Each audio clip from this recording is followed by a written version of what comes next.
आप सुन रहे हैं श्री रामचरितमानस का अयोध्या कांड भाग 42। राजा डरते डरते अपनी प्यारी कैकई के पास गए। उसकी दशा देखकर उन्हें बड़ा ही दुख हुआ।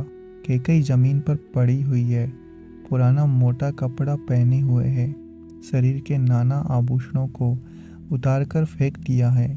उस दुर्बुद्धि कैकई को यह कुवेश्यता कैसी फब रही है, मानो भावी विधवापन की सूचना दे रही हो। राजा उसके पास जाकर कोमल वाणी से बोले, हे प्राण प्रिय, किस लिए रिसाई हो? हे रानी, किस लिए रूठी हो? यह कहकर राजा उसे हाथ से स्पर्श करते हैं तो वह उनके हाथ को हटा देती है और ऐसे देखती है मानो क्रोध में भरी हुई नागिन क्रूर दृष्टि से देख रही हो। दोनों वासनाएं उस नागिन की दो जीवें हैं और दोनों वरदान दात है। वह काटने के लिए मर्म स्थान देख रही है। तुलसीदास जी कहते हैं कि राजा दशरथ होनार के वश में होकर इसे कामदेव की क्रीड़ा ही समझ रहे हैं। राजा बार बार कह रहे हैं, है सुमुखी, है सुलोचनी, है कोकिल बेनी, है गजगामिनी, मुझे अपने क्रोध का कारण तो सुना। हे प्रिय, किसने तेरा अनिष्ट किया? किसके दो सिर है? यमराज किसको लेना चाहता है? कह, किस कंगाल को राजा कर दूं या किस राजा को देश से निकाल दूं? तेरे शत्रु अमर भी हो तो मैं उसे भी मार सकता हूँ। बेचारे कीड़े मकोड़े शरीर के नर नारी तो चीज ही क्या है। हे सुंदरी, तू तो मेरा स्वभाव जानती ही है। मेरा मन सदा तेरे मुख रूपी चंद्रमा का चकोर है। हे प्रिय, मेरी प्रजा, कुटुंबी, सर्वस्व, पुत्र, यहाँ तक कि मेरे प्राण भी, ये सब तेरे बस में हैं। यदि मैं तुझे कुछ कपट करके कहता हूँ तो है वामिनी, मुझे शोभा राम की सौगंध है। तू हंसकर अपनी मनचाही बात मांग ले और अपने मनोहर अंगों को आभूषणों से सजा। मौका बेमौका तो मन में विचार कर देख। है प्रिय, जल्दी इस बुरे वेश को त्याग दे। यह सुनकर और मन में राम जी की बड़ी सौगंध को विचार कर मंदबुद्धि कैकई हंसती हुई उठी और गहने पहनने लगी, मानो कोई बिलनी मृग को देखकर फंदा तैयार कर रही हो। अपने जी में कैकई को सूर्योदय जानकर राजा दशरथ जी प्रेम से पुलकित होकर कोमल और सुंदर वाणी से बोले, हे भामिनी, तेरा मन चिता हो गया। नगर में घर घर आनंद के बदावे बज रहे हैं। मैं कल ही राम को युवराज पद दे रहा हूँ, इसलिए है सुनिए नी। तो मंगल साज सज। यह सुनते ही उसका कठोर हृदय दलक उठा, मानो पका हुआ बालतोड़ छू गया हो। ऐसी भारी पीड़ा को भी उसने हंसकर छिपा लिया, जैसे चोर की स्त्री प्रकट होती नहीं रोती। राजा उसकी कपट चतुराई को नहीं लग रहे हैं, क्योंकि वह करोड़ों कुटिलों की शिरोमणि गुरु मंत्रा की पढ़ाई हुई है। यद्यपि राजा नीति में निपुण है, परंतु त्रिय चरित्र अथाह समुद्र है। फिर वह कपट रूपी प्रेम बढ़ाकर नेत्र और मुंह मोड़कर हंसती हुई बोली, हे प्रियतम, आप मांग मांग तो कहा करते हैं, पर देते लेते कभी कुछ भी नहीं। आपने 2 वरदान देने को कहा था, उनसे भी मिलने में संदेह है। राजा ने हंसकर कहा, अब मैं तुम्हारा मर्म समझा। मान करना तुम्हें परम प्रिय है। तुमने उन वरों को थाती रखकर फिर कभी मांगा ही नहीं, और मेरा भूलने का स्वभाव होने से मुझे भी वह प्रसंग याद नहीं रहा। मुझे झूठ मूठ का दोष मत दो, चाहे 2 के बदले 4 मांग लो। रघुकुल में सदा से यही रीति चली आई है कि प्राण चले जाए पर वचन नहीं जाता। असत्य के समान पापों का समूह भी नहीं है। क्या करोड़ों गुंगनियाँ मिलकर भी कहीं पहाड़ के समान हो सकती है? सत्य ही समस्त उत्तम सकृतों की जड़ है। यह बात वेद पुराणों में प्रसिद्ध है। मनु जी ने भी यही कहा है। उस पर मेरे द्वारा श्री राम जी के शपथ करने में आ गई। श्री रघुनाथ जी मेरे सुकृत और स्नेह सीमा है। इस प्रकार पक्की करा के दुर्बुद्धि कैकई हंसकर बोली, मानो उसने कुमत रूपी दुष्ट पक्षी की कुलही खोल दी। राजा का मन सुंदर वन है, सुख सुंदर पक्षियों का समुदाय है। उस पर बिलने की तरह कैकई अपना वचन रूपी भयंकर बांझ छोड़ना चाहती है। वह बोली, है प्राण प्रिय, सुनिए, मेरे मन को बाने वाला एक वर तो दीजिए। भरत को राज तिलक और है नाथ दूसरा वर भी मैं हाथ जोड़कर मांगती हूँ, मेरा मनोरथ पूरा कीजिए। तपस्वियों के बेश में विशेष उदासीन भाव से राम 14 वर्ष तक वन में निवास करे। कैकेयी के कोमल वचन सुनकर राजा के हृदय में ऐसा शौक हुआ जैसे चंद्रमा की किरणों के स्पर्श से चकवा विकल हो जाता है। राजा सहम गए, उनसे कुछ कहते ना बना, मानो बाज वन में बटेर कर झपटा हो। राजा का रंग बिल्कुल उड़ गया, मानो तड़के पेड़ को बिजली ने मारा हो। माथे पर हाथ रखकर दोनों नेत्र बंद करके राजा ऐसे सोच करने लगे मानो साक्षात सोच ही शरीर पर धारण कर सोच रहा हो। मेरा मनोरथ रूपी कल्प वृक्ष फूल चुका था, परंतु फलते समय कैकेयी ने हथिनी की तरह उसे जड़ समेत उखाड़कर नष्ट कर डाला। कैकेयी ने अयोध्या को उजाड़ कर रख दिया, विपत्ति की अचल नींव डाल दी। किस अवसर पर क्या हो गया, स्त्री का विश्वास करके मैं वैसा ही मारा गया जैसे योग की सिद्धि रूपी फल मिलने के समय योगी को अविद्या नष्ट कर देती है। इस प्रकार राजा मन ही मन जीख रहे हैं। राजा का ऐसा बुरा हाल देखकर दुर्बुद्धि कैकेयी मन में बुरी तरह क्रोधित हुई और बोली, क्या भरत आपके पुत्र नहीं है? क्या मुझे आप दाम देकर खरीद लाए हैं? जो मेरा वचन सुनते ही आपको बाण सा लगा हो तो आप सोच समझकर बात क्यों नहीं कहते? उत्तर दीजिए, हाँ कीजिए, नहीं तो नहीं कर दीजिए। आप रघुवंश में सत्य प्रतिज्ञा वाले हैं, आपने ही वर देने को बोला था, अब भले ही ना दीजिए, सत्य को छोड़ दीजिए और जगत में अपयश लीजिए। सत्य की बड़ी सराहना करके वर देने को कहा था, समझा था कि यह चवेना ही मांग लेगी। राजा शिवी, दधीची और बलि ने जो कुछ कहा, शरीर और धन त्याग कर भी उन्होंने अपने वचन की प्रतिज्ञा को निभाया। कैकेयी बहुत ही कड़वे वचन कह रही है, मानो जले पर नमक छिड़क रही हो। धर्म की दूरी को धारण करने वाले राजा दशरथ ने धीरज धरकर नेत्र खोले और सिर दूनकर तथा लंबी सांस लेकर इस प्रकार कहा कि इसने मुझे बड़े कठोर मारा। प्रचंड क्रोध से जलती हुई कैकेयी सामने इस प्रकार दिखाई पड़ी, मानो क्रोध रूपी तलवार नंगी खड़ी हो। कुबुद्धि उस तलवार की मुठ है, निष्ठुरता दार है। वह कुबरी रूपी शान पर तनकर तेज हुई। राजा ने देखा कि यह तलवार बड़ी ही भयानक और कठोर है। क्या यह सत्य ही मेरा जीवन लेगी? राजा अपनी छाती खड़ी करके बहुत ही नम्रता के साथ प्रिय लगने वाली वाणी बोले, हे प्रिय, हे वीरू, विश्वास और प्रेम को नष्ट करके ऐसी बुरी तरह के वचन कैसे कह रही हो? मेरे तो भरत और रामचंद्र 2 आंखें हैं। यह मैं शंकर जी की साक्षी देकर सत्य कहता हूँ। मैं अवश्य सवेरे ही दूत भेजूंगा, दोनों भाई सुनते ही तुरंत आ जाएंगे। अच्छा दिन सोधवा कर सब तैयारी करके डंका बजाकर मैं भरत को राज्य दे दूंगा। राम को राज्य का लोभ नहीं है, भरत पर उसका बड़ा ही प्रेम है। मैं ही अपने मन में बड़े छोटे का विचार करके राजनीति पालन कर रहा था। राम की 100 बार सौगंध खाकर मैं स्वभाव से ही कहता हूँ कि राम की माता कौशल्या ने इस विषय में मुझसे कभी कुछ नहीं कहा।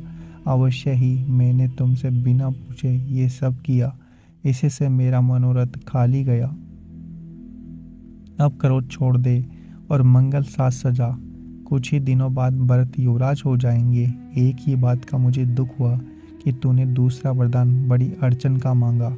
उसकी आस से अब भी मेरा हृदय जल रहा है। यह दिल लगी में, क्रोध में अथवा सचमुच ही सच्चा है? क्रोध को त्याग कर राम का अपराध तो बता। सब कोई तो कहते हैं कि राम बड़े ही साधु है। तू स्वयं भी राम की सराहना करती और उन पर स्नेह किया करती थी। अब यह सुनकर मुझे संदेह हो गया, जिसका स्वभाव शत्रु को भी अनुकूल है, वह माता के प्रतिकूल आचरण क्यों करेगा? हे प्रिय, हंसी क्रोध छोड़ दे और विवेक विचार कर वर मांग, जिससे अब मैं नेत्र भरकर भरत का राज्याभिषेक देख सकूं। मछली चाहे बिना पानी के जीती रहे और सांप भी चाहे बिना मणि के दिन दुखी होकर जीता रहे, परंतु मैं स्वभाव से ही कहता हूँ, मन में छल रखकर कहीं नहीं, मेरा जीवन राम के बिना नहीं है। चतुर प्रिय, जी में समझ देख, मेरा जीवन श्री राम के दर्शन के अधीन है। राजा के कोमल वचन सुनकर दुर्बुद्धि केकई अत्यंत जल रही है, मानो अग्नि में घी की आहुतियाँ पड़ रही है। केकई बोलती है, आप करोड़ों उपाय क्यों ना करें, यह आपकी माया नहीं चलेगी। या तो मैंने जो मांगा है सो दीजिए, नहीं तो ना ही करके अपयस लीजिए। मुझे बहुत प्रपंच नहीं सुहाते। राम साधु है, आप सयाने साधु है। राम की माता भी बली है, मैंने सबको पहचान लिया। कौशल्या ने मेरा जैसा भला चाहा है, मैं भी साका करके उन्हें वैसा ही फल दूंगी। सवेरा होते ही मुनि का वेश धारण करके यदि राम वन को नहीं जाते तो हे राजन, मन में निश्चय समझ लीजिए कि मेरा मरना होगा और आपका अपयश। ऐसा कहकर कुटिल कैकई उठ खड़ी हुई, मानो क्रोध की नदी उमड़ गई हो। वह नदी पाप रूपी पहाड़ से प्रकट हुई और क्रोध रूपी जल से भरी है, देखी नहीं जाती। दोनों वरदान उस नदी के दो किनारे हैं। कैकई का कठिन हठ ही उसकी धारा है और कुबरी के वचनों की प्रेरणा ही भंवर है। राजा दशरथ रूपी वृक्ष को जड़ मूल से सुहाती हुई विपत्ति रूपी समुद्र की ओर चली है। राजा ने समझ लिया कि बात सचमुच सच्ची है। स्त्री के बहाने मेरे मृत्यु ही सिर पर नाच रही है। चरण पकड़कर उसे बिठाकर विनती की कि तू सूर्यकुल के लिए कुलाड़ी मत बन। तू मेरा मस्तक मांग ले, मैं तुझे अभी दे दूँ, पर राम के विरह में मुझे मत मार। जिस किसी प्रकार से ही तू राम को रख ले, नहीं तो जन्म भर तेरी छाती जलेगी। राजा ने देखा कि रोग असाध्य है, तब वे अत्यंत आर्तवाणी से हा राम, हा राम, हा रघुनाथ कहते हुए सिर पीटकर जमीन पर गिर पड़े। राजा व्याकुल हो गए, उनका सारा शरीर शीतल पड़ गया, मानो हथिनी ने कल्प वृक्ष को उखाड़ फेंका हो। कंठ सूख गया, मुख से बात नहीं निकलती, मानो पानी के बिना पहिना नामक मछली तड़प रही है। कैकई फिर कड़वे और कठोर वचन बोली, मानो गाम में जहर भर रही हो। जो अंत में ऐसा ही करना था तो आपने मांग मांग किस बल पर कहा था। हे राजा, ठहाका मांग कर हंसना और गाल फुलाना, क्या ये दोनों एक साथ हो सकते हैं। दानी भी कहाना और कंजूसी भी करना, क्या राजपूती में क्षेम कुशल भी रह सकती है। या तो वचन ही छोड़ दीजिए या धैर्य धारण कीजिए। यो असहाय स्त्री की बाती रोइए पीटिए मत। सत्यवर्ती के लिए तो शरीर, स्त्री, पुत्र, घर, धन, पृथ्वी सब तिनके के बराबर कहे गए हैं।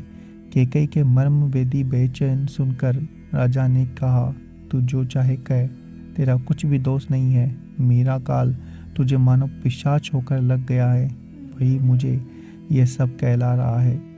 भरत तो भूलकर भी राजपथ नहीं चाहते, होनहार बस तेरे ही जी में कुमति आ बसी। यह सब मेरे पापों का परिणाम है, जिससे कुछ समय विधाता विपरीत हो गया। तेरी उजाड़ी हुई यह सुंदर अयोध्या फिर भली भांति बसेगी और समस्त गुणों के दाम श्री राम की प्रभुता भी होगी। सब भाई उनकी सेवा करेंगे, तीनों लोकों में श्री राम की बड़ाई होगी। केवल तेरा कलंक और मेरा पछतावा मरने पर भी नहीं मिटेगा, यह किसी तरह नहीं जाएगा। तुझे जो अच्छा लगे वो कर, मुँह छिपाकर मेरी आंखों की ओर जा बैठ। मैं हाथ जोड़कर कहता हूँ, जब तक मैं जीता रहूँ तब तक फिर कुछ ना कहना। अरे अभिवागिनी, फिर तू अंत में पछताएगी, जो तू नहारू के लिए गाय को मार रही है।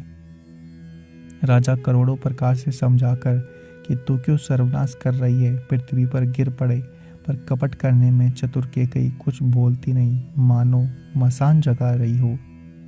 राजा राम राम रट रहे हैं, ऐसे व्याकुल है जैसे कोई पक्षी पंख के बिना बेहाल हो। वे अपने हृदय में मनाते हैं कि सवेरा ना हो और कोई जाकर श्री राम जी से यह बात ना कहे, हे रघुकुल के गुरु सूर्य भगवान, आप अपना उदय ना करें। अयोध्या को देखकर आपके हृदय में बड़ी पीड़ा होगी। राजा की प्रीति और कैकई की निष्ठुरता दोनों को ब्रह्मा ने सीमा तक रचकर बनाया है। विलाप करते करते ही राजा को सवेरा हो गया। राजद्वार पर वीणा को बांसुरी संग की ध्वनि होने लगी। भट लोग बिरुदावली पढ़ रहे हैं, गवैये गुणगान का गान कर रहे हैं। सुनने पर राजा ही बेबान जैसे लगते हैं। राजा को ये सब मंगल साज कैसे नहीं सुहा रहे हैं, जैसे पति के साथ सती होने वाली स्त्री को आभूषण। श्री राम जी के दर्शन की लालसा और उत्साह के कारण उस रात्रि में किसी को भी नींद नहीं आई। राजद्वार पर मंत्रियों और सेवकों की भीड़ लगी है। वे सब सूर्य को उदय देखकर कहते हैं कि ऐसा कौन सा विशेष कारण है कि अवधपति दशरथ जी अभी तक नहीं जागे। राजा नित्य ही रात के पिछले पहर जागा करते हैं, किंतु आज हमें बड़ा आश्चर्य है। हे सुमंत्र, जाओ, जाकर राजा को जगाओ, उनकी आज्ञा पाकर हम सब काम करें।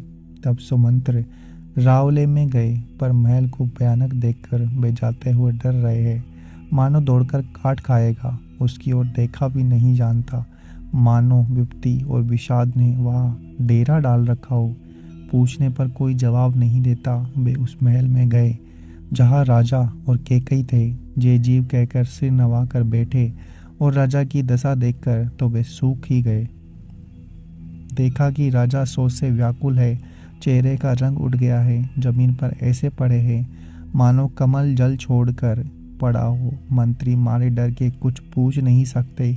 तब अशुभ से बरी हुई और शुभ से विहीन कैकई बोली, राजा को रात भर नींद नहीं आई, इसका कारण जगदीश्वर ही जाने। इन्होंने राम राम रटकर सवेरा कर दिया, परंतु इसका वेद राजा कुछ भी नहीं बताते।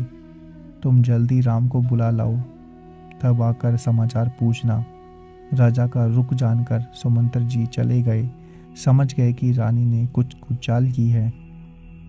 सुमंत्र सोच से व्याकुल है, रास्ते पर पैर नहीं पड़ते, आगे बढ़ा नहीं जाता। सोचते हैं राम जी को बुलाकर राजा क्या कहेंगे। किसी तरह हृदय में धीरज धरकर वे द्वार पर गए। सब लोग उनको मन मारे देखकर पूछने लगे। सब लोगों का समाधान करके सुमंत्र वहाँ गए जहाँ सूर्यकुल के तिलक श्री राम जी थे। श्री राम जी सुमंत्र को आता देख तो पिता के समान समझकर उनका आदर किया।